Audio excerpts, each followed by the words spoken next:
कुल्लू जिला के अखाड़ा बाजार में बीती रात के समय भूस्खलन की चपेट में आने से जम्मू कश्मीर के कुपवाड़ा का रहने वाला एक युवक और साथ में कुल्लू के ही ब्यासर गांव का रहने वाला एक एनडीआरएफ का जवान इसकी चपेट में आ गए थे। हालांकि एनडीआरएफ के द्वारा राहत कार्यों को भी तेज किया गया है, लेकिन खराब मौसम के चलते अभी तक दोनों को तलाशा नहीं गया है। कुपवाड़ा का रहने वाला बेकर अहमद 5 दिन पहले ही कुल्लू आया था और अखाड़ा बाजार में सब्जी मंडी में चिकन शॉप करता था। 5 दिन पहले ही उसने कुपवाड़ा के रहने वाले एक अन्य व्यक्ति के साथ यहाँ पर रूम लिया था ताकि वह यहाँ पर रहकर अपना कारोबार कर सके, लेकिन भूस्खलन की चपेट में आने से उनका साथी फरीद तो किसी तरह से बाहर निकल गया, लेकिन बेकर अहमद को बाहर निकलने का मौका ही नहीं मिला। इसके साथ साथ आपको बता दूं कि जिला में इस कमरे में क्षतिग्रस्त हुए इस कमरे में अभी तक दोनों लोगों को ढूंढने की कोशिश की जा रही है।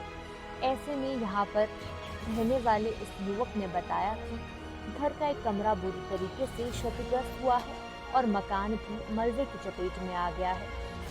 पहाड़ी से भारी आवाज होने के बाद वे तुरंत ही बाहर निकला। इसके बाद इसी कमरे के साथ वाले कमरे में सो रहा एनडीआरएफ का जवान भी यहाँ से नहीं निकल पाया है। फरीद ने बताया कि उन्हें उम्मीद है कि उनका साथी अंदर जिंदा हो, लेकिन एनडीआरएफ के द्वारा इन दोनों को तलाशने की कोशिश की जा रही है। मेरा नाम फरीद अहमद खान है। मैं डिस्ट्रिक्ट कुपवाड़ा का रहने वाला हूँ, जम्मू एंड कश्मीर का रहने वाला हूँ। रात के 11:30 बजे ये हादसा हुआ है, जिसकी वजह से मेरा एक साथी जो मलबे के नीचे दब गया है और मैं बड़ी मुश्किल से अपनी जान छुड़ा के वहाँ से निकला हूँ, बचा के जान। और एक साथ में और रूम था, उसमें एक फौजी था, वो भी मलबे के नीचे दबा हुआ है।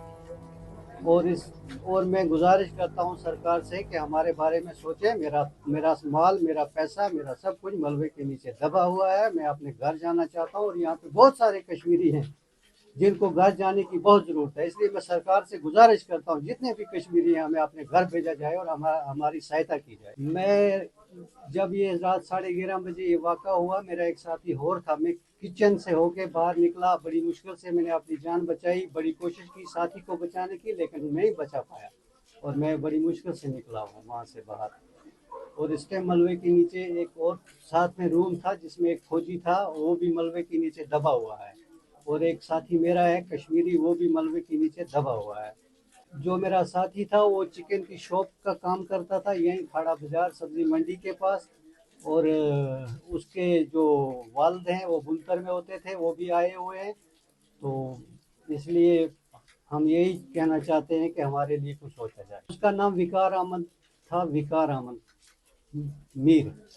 वो 5 दिन पहले मेरे पास आया था रूम शेयर करने के लिए, हम दोनों पार्टनर होकर रूम को रखेंगे।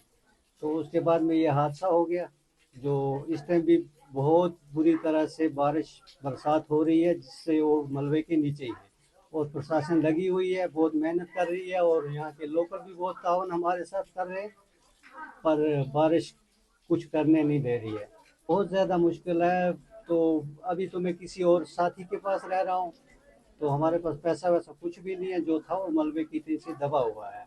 जो भी था मेरा सामान था, जो भी मैं बेचता हूँ, गलीचे, कारपेट, जो भी कंबल, चादर, बेडशीट, वो सब रूम में दबे हुए हैं नीचे। मेरे पास कुछ नहीं, मेरा सब कुछ उसी में है, मलबे के नीचे। इसलिए हमारी गुजारिश है सरकार से कि हमारे लिए सोचा जाए।